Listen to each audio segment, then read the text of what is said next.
When Cynthia Kiecker and Ulises Perzabal opened a shop in Chihuahua, Mexico, they thought they had found their very own slice of paradise.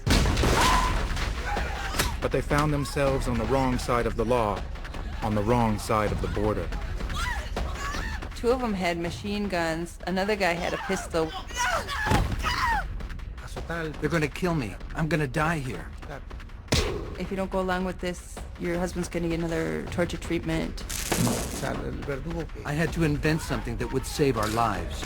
I had just gotten some new materials, some stones I was anxious to work on. And I was going to make a necklace and sitting on the bed in our bedroom. And all of a sudden there's a huge crash at the front door. Before we know it, there's a man who rushed into the house with a big 4-foot mallet. He's followed by 5 or 6 men. 2 of them had machine guns. Another guy had a pistol.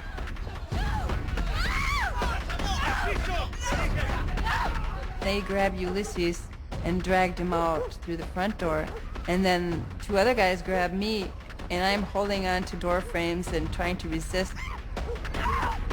And I thought maybe they came to, like, kill me. And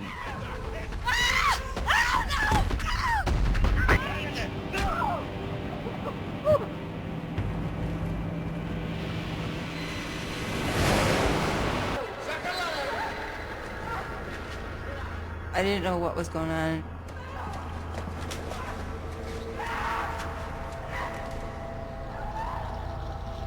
To their shock, the couple discovered that their kidnappers were, in fact, the police.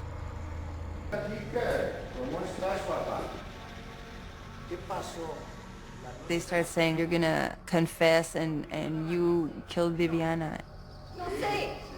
And I just told them I didn't know what they're talking about.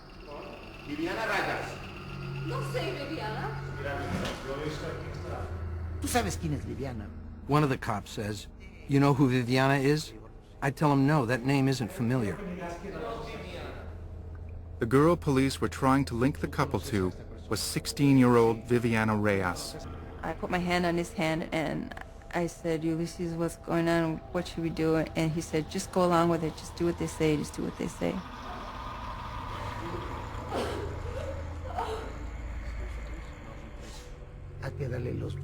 I said, you have to give them what they want. Accept it. It's your only chance to save your life. They brought us out to an office and there was a video there. And then they just said, "Okay, now repeat the story how we told you." She had too many drugs and she... To Viviana. So my wife became jealous and smashed her on the head with a pipe.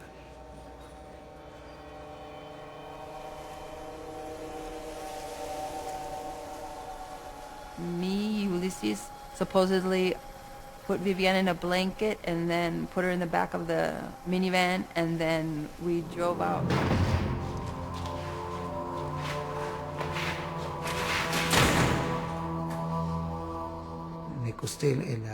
I lay down in the bed, and I couldn't move because of the pain from the beatings. I began to think about our lives in Chihuahua.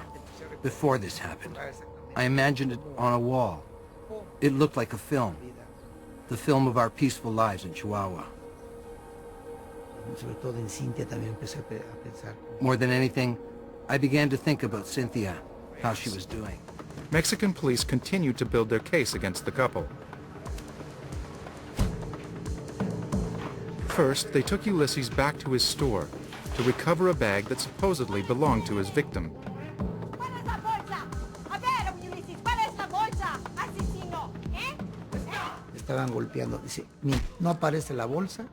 They were beating me. They said, "Look, if the bag doesn't appear, we're going to beat you to death." I thought to myself, they're going to kill me. I'm going to die here.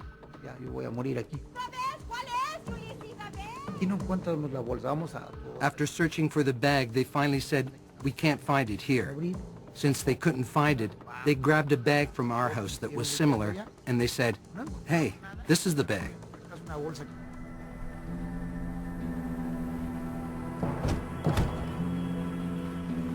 They took him out to the site where the body had been found. They made him like act as if he had done the crime. So they even made him pick up one of the police and act like it was a body.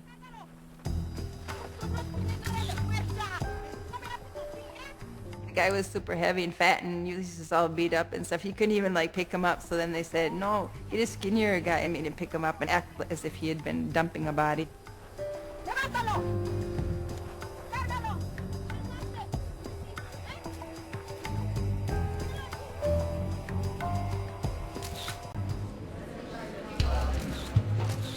Señoras y señores, gracias. They walked us in and lined us up in the bright lights, and there's a backdrop of the judicial official emblem.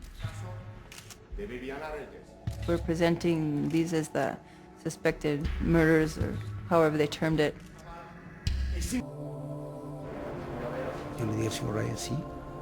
When I spoke to Mr. Reyes, I said he could rest assured that my wife and I did not murder his daughter.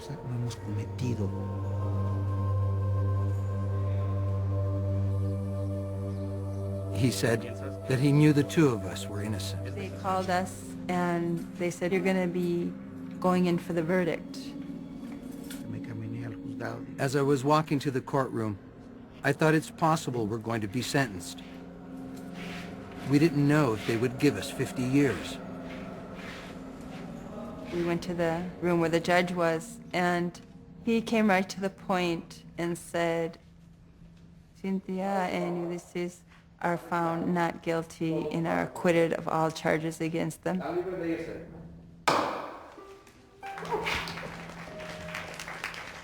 Everyone started hugging and clapping and screaming, and even the guards were happy, and even the prosecuting people were all happy.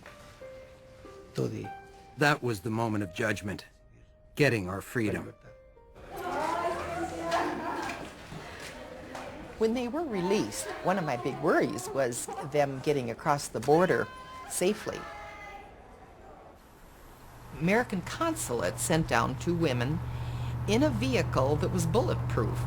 And they also had a pickup truck following that had 3 FBI men in it.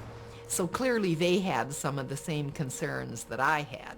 There's newspaper people and the lawyers waiting for us, and outside of that door is freedom.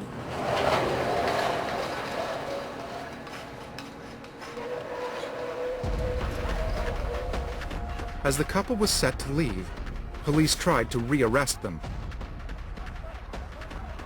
Prison guards with huge guns surrounding us, and he said, we're going to the consulate. So I said, we're free to go, and we were pronounced innocent. Apparently, the Attorney General was appealing their release. We just wanted to leave as fast as possible, and the American consulate people were also very adamant that we should leave real soon. We were both very nervous. That's why I was glad to turn around and see this parade of people behind us that weren't letting us out of their sight. We drove through the desert, exactly in the area where they had dumped so many of the murdered women. I said to Cynthia, I feel like a stranger in my own country.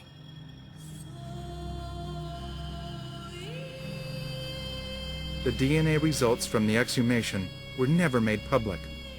But Cynthia and Ulises believed they showed the murder victim was not Viviana Reyes. And that's why they were released.